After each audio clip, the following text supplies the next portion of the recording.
Rewa SP office में एक युवक ने आज फरियाद लगाई है। उसका कहना है, जिस तरह से मेरे साथ मारपीट की गई चोरहटा थाना द्वारा उस तरह से रिपोर्ट नहीं लिखी जा रही, बहुत ही हल्के ढंग से रिपोर्ट लिखी जा रही है। आपको बता दें कि इसका सिमरिया विधानसभा अंतर्गत सकरवट गांव का विकास पाठक यह युवक है।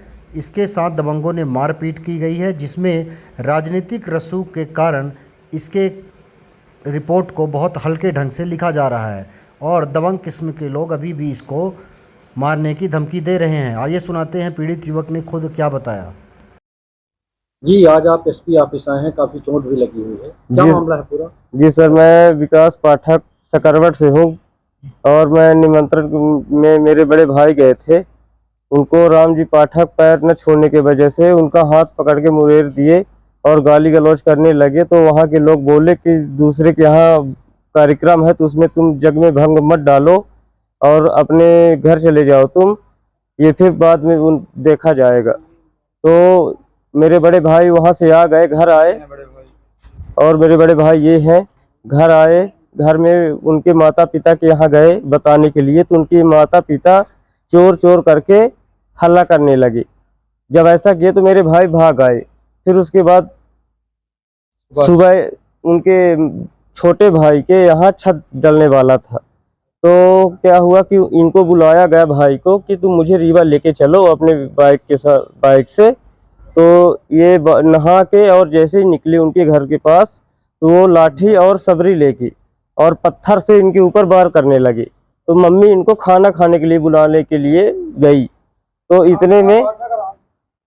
इतने में मैं मम्मी देखी कि इनके ऊपर प्रहार हो रहा था, तो मम्मी चिल्लाई, गुहार लगाई। तो मैं नहा रहा था, तो मैं दौड़ते हुए आया, तो बीच बचाव में मैं इनको वो किया, इनके ऊपर सबरी मारने लगे। तो मैं इनको साइड किया, तो मेरे यहाँ पे ये पूरा सबरी लगा है और मेरे कंधे पे डॉक्टर साहब मारे और राम जी सबरी मारे मेरे यहाँ पे। ये देखिए पट्टी लगी है मेरे यहाँ पे।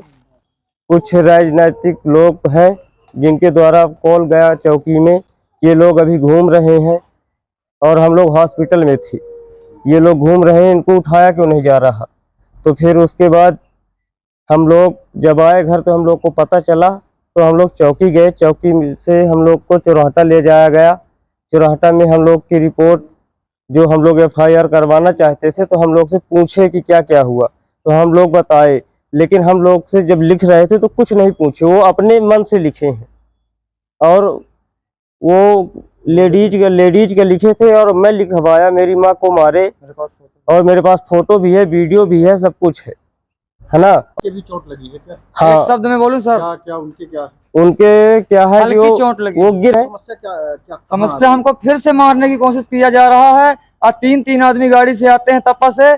हम लोगों को भगवान कसम डर डर के जी रहे हैं, खेत नहीं काट पा रहे हैं, पूरा गेहूं पड़ा है, क्या करें बताइए। जो साहब बोले वो हम करें। तो आप भी मतलब रिपोर्ट आपकी नहीं लिखी है क्या? हमारी रिपोर्ट लिखी गई, लेकिन हाँ उस तरह नहीं हुई है ना। हाँ, कमजोर सरयू मैरिज गार्डन में इनको चोट्टा चोट्टा कह के बुलाया गया। तो हम लोग बोले घर में कि तुम भी तो ये जो पूरक पोषण आहार आता है आंगनबाड़ी में बच्चों के लिए, तो वो ये पैकेट फाड़ के अपनी बोरी में डाल के अपने गाय को खिलाते हैं। मतलब कुल मिला के इसी सिलसिले में फिर मैं सीएम हेल्पलाइन में कॉल किया, तो भी हमारे पास है। उसके आधे घंटे बाद वो लोग फिर आक्रमण किए हम लोग के ऊपर। ये जब जा रहे थे तो इनको मारना स्टार्ट किए, जो मैं सीएम हेल्पलाइन में शिकायत किया। ये वजह है। आप बड़े भाई हैं ना, तो आपकी रिपोर्ट लिख ली गई है यार इस वाले मैटर में? अभी लिख ली गई है सर, इनकी नहीं लिखी गई है? हाँ, मेरी नहीं लिखी गई है। आपने बताया नहीं कि सर मुझे चोट लगी है? मैं बताया हूँ ना, तो मुझे पुलिस वो करवाती है ना। सिपाही बैठे थे, मैं बता रहा हूँ। तो सिपाही क्या बोले कि तू वो मेहरिया को बीच में नहीं आया, तहु बीच में ले आओ मेहरिया का, हमारा कुछ नहीं लिखे, अपने मन के लिख दी। पुलिस असेंबली बनवाती है, तो हम लोग को कोई कुछ भी नहीं, वो केवल अपने एक तरफा केस, एक तरफा नेता लगे हैं। हमारे को नेता बताई, हमारे इतनी जमीन ही, तब हम क्या करी बताई। हमारे नहीं अभी भी आपको खतरा है? हाँ, अभी भी खतरा, फुल खतरा है। खेत नहीं काट पा रहे हैं।